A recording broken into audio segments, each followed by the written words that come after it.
Content de vous avoir encore ce matin sur Guide Afrique Télévision. Mesdames et messieurs, bienvenue dans ces flashs d'informations à l'Aïd.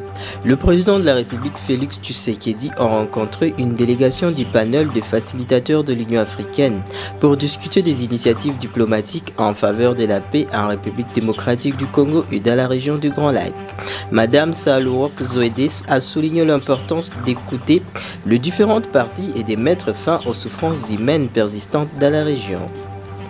L'ancien Premier ministre congolais Matata Mponyo Mapone a critiqué le gouvernement actuel de la RDC lors d'une interview, affirmant que le problème de la rébellion sont liés à la mauvaise gouvernance et à des détournements des fonds sans précédent. Il s'est dit persécuté pour avoir refusé de collaborer avec le pouvoir, dénonçant un jugement partiel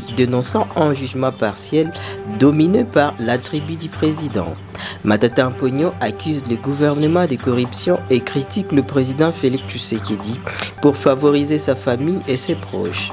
Il prévoit de rentrer au pays pour défendre son honneur et souligne un manque de véritables leaders en Afrique, remplacés par des dirigeants égoïstes. Alors que sa médiation était suspendue depuis la signature d'un accord cadre en novembre 2025, le Qatar a invité les autorités congolaises et l'AFC M23 à revenir sur la table à Doha pour reprendre les discussions.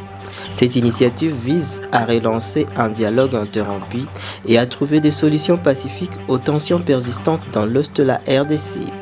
Les parties concernées sont appelées à renouer le contact afin de consolider les efforts en faveur de la paix et de la stabilité dans la région. Depuis le 27 janvier, plus de 100 enseignants du Nord Kivu ne peuvent pas percevoir leur salaire en raison d'une perturbation du réseau Vodacom.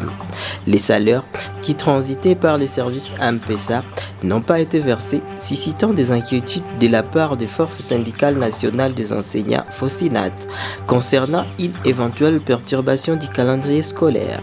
L'incident, causé par une intrusion dans le centre technique de Vodacom à Goma, a entraîné une coupure totale de services de téléphonie et de mobile money. La majorité des enseignants de la région dépendent de ces plateformes numériques pour leur pays. Environ 98% des enseignants du secondaire et 60% des bureaux gestionnaires du primaire utilisent M-Pesa ou le réseau Vodacom pour leur rémunération.